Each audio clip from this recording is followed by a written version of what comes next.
नमस्कार मित्रांनो, मी महाराष्ट्राचा छोटा पुढारी घनश्याम रोडे आपलं यूट्यूब चॅनलमध्ये तुमचं सहर्ष स्वागत करतो.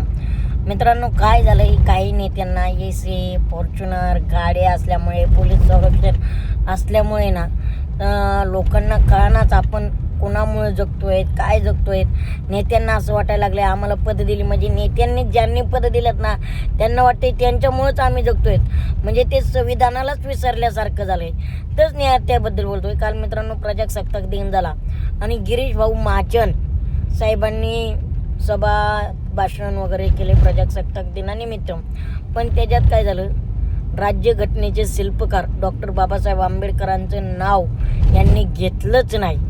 बरे अनेक नेत्यांची, अनेक कार्यकर्त्यांची नावं घेतली, महापुरुषांची नावं घेतली, पण एक नाव त्यांच्याकडून राहिलं, डॉक्टर बाबासाहेब आंबेडकरांचं. मला एक तुम्हाला सांगायचं आहे, तुम्ही 26 जानेवारी कशासाठी साजरा करताय आधी ते तरी विचार करा. आज संविधानामुळे तुम्ही त्या पदावर येत आहे, त्याचा तरी भान ठेवा जरा.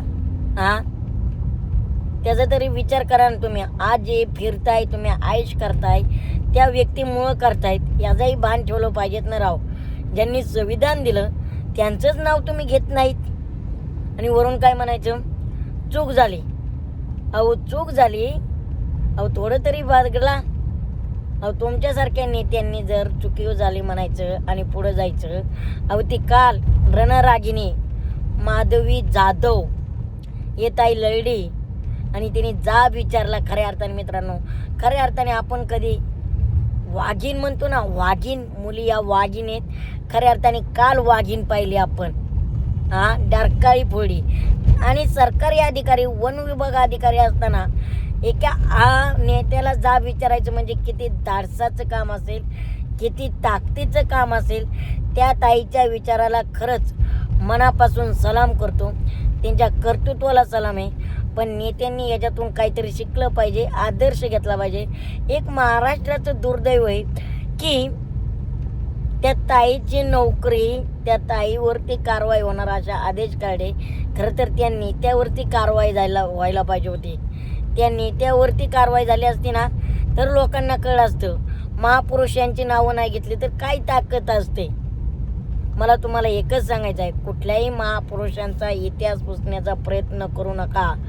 चंद्र तारे सूर्य असेपर्यंत डॉक्टर बाबासाहेब आंबेडकर यांचे नाव कायम लोकांच्या मनात, हृदयात कोरलेले आहेत. त्यामुळे जरा बोलताना भान ठेवून बोला. तुम्ही काय बोलतायत, काय नाही, लोक तुम्हाला ऐकतायत. तुम्ही पालकमंत्री आहात, एक संवेदनशील पदावरती आहात, त्या पदाचा अपमान झाला नाही पाहिजे हो. आपण जर असे वक्तव्य केलं तर लोकांनी काय तुमचा आदर्श घ्यायचा आहे. त्या वाघिणीने तुम्हाला जाब विचारला राव. खरं तर त्या ताईला मनापासून सलाम केलाच पाहिजे, पण सर्वांनी असा आदर्श घेतला पाहिजे. जिथं चूक होते ना तिथं चुकीला माफी नसली पाहिजे. मग तो नेता असो नाहीतर कोणीही असो, चुकीला माफी नाही. यातून बरंच काही शिकण्यासारखं आहे. कारण ती ताई कधी नोकरीला ना घाबरली ना काय, पण तिला संविधानाने जगायला शिकवलंय. डॉक्टर बाबासाहेब आंबेडकर म्हणतात 100 दिवस शेळ्या होऊन जगण्यापेक्षा 1 दिवस वाघ होऊन जगा. आणि खरं आहे, 100 दिवस शेळ्या होऊन जगण्यापेक्षा 1 दिवस वाघ होऊन जगलं ना तर त्याला म्हणतात जीवन, नाहीतर जीवन नाहीये. काल जाब विचारलाय, पण ही जनता तुम्हाला माफ करणार नाही. देणार ठेवा. जय हिंद, जय महाराष्ट्र.